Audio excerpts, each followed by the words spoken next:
မင်္ဂလာပါမိကွန်းလေးတွေအကြောင်းဆွေးနွေးကြရအောင်အရင်ဆုံးပယင်းကယ်စ်ဘူးကိုယူပြီးလောင်းထည့်လိုက်ပါပြီးရင်ဖရဲသီးရဲ့တစ်ဖက်ဆလုံးကိုဖြတ်လိုက်ပါပြီးရင်ပယင်းကယ်ဘူးကိုဖိလိုက်ပါပြီးရင်ဖရဲသီးထဲကထုတ်ပြီးအဝိုင်းသေးသေးလေးတွေပြီးလိုက်ပါပြီးရင်ဒီအပေါက်လေးကိုထိုးဖောက်လိုက်ပါဖရဲသီးတန်ဟူလူသုံးတစ်တစ်အရင်ဆုံးပယင်းကယ်စ်ဘူးကိုယူပြီးလောင်းထည့်လိုက်ပါပြီးရင်ဖရဲသီးရဲ့တစ်ဖက်ဆလုံးကိုပြလိုက်ပါပြီးရင်ပယင်းကယ်ဘူးကိုတိတ်လိုက်ပါပြီးရင်ဖရဲသီးထဲကထုတ်ပြီးအဝိုင်းလေးတွေယူလိုက်ပါပြီးရင်ဒီတော့ကိုထိုးဖောက်ပြီးတကြားကိုတဲ့အိုးထဲမှာပြုတ်လိုက်ပါပြီးရင်ရေထည့်ပြီးရေထဲထည့်လိုက်ပါပြီးရင်ဖရဲသီးရေထဲသုံးကိုရေအေးနဲ့ဖုံးအုပ်ပြီးစားလိုက်ပါ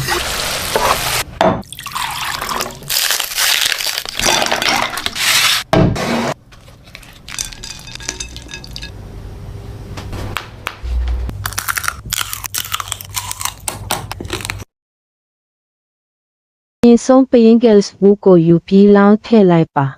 ပြီးရင်ဖရဲသီးရဲ့တစ်ဖက်ဆလုံးကိုဖြတ်ပြီးပယင်းကယ်ဘူးကိုဖိလိုက်ပါ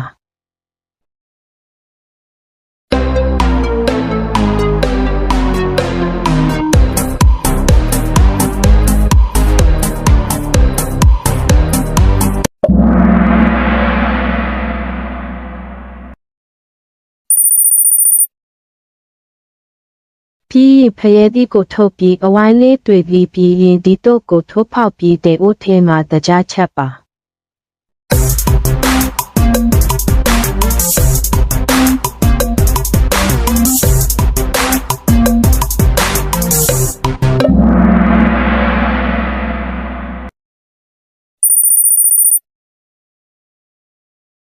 ပြီးရင်ရေထည့်ပြီးရေထဲထည့်ပြီးရင်ဖရဲသီးရေခဲသုံးကိုရေအေးနဲ့အုပ်ပြီးစားလို့ရပါပြီ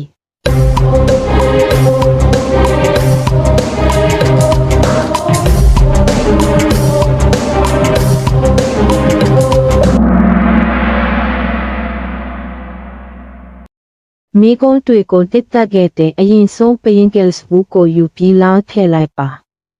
ပြီးရင်ဖရဲသီးရဲ့တစ်ဖက်ဆလုံးကိုဖြတ်လိုက်ပါပြီးရင်ပယင်းကယ်စ်ဘူးကိုဖိလိုက်ပါပြီးရင်ဖရဲသီးထဲကထုတ်ပြီးအဝိုင်းသေးသေးလေးတွေပြီးလိုက်ပါ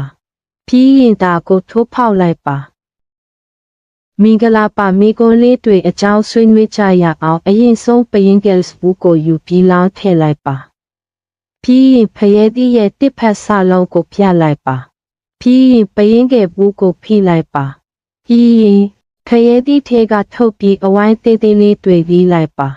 ပြီးရင်ဒီအပေါက်လေးကိုထိုးဖောက်လိုက်ပါ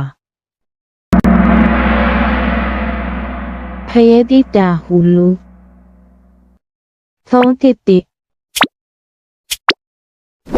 အရင်ဆုံးပန်ကာကိုပြီးဖြတ်ပြီးရင်ပန်ကာကိုစီပြီးကိုနေမုံတင်နေပန်ကိုအုပ်ပြီးစီပူထဲကြော်ပါပြီးရင်စားပြီးသုံးဆောင်လိုက်ပါ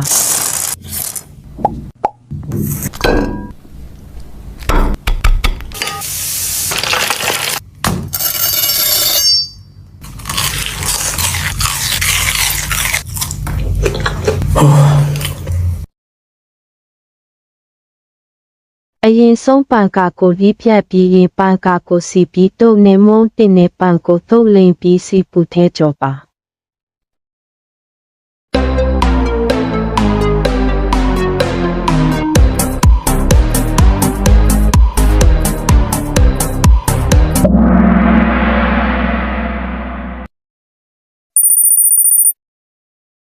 ရင်စားပြီးတစ်သက်စွာသုံးဆောင်လိုက်ပါ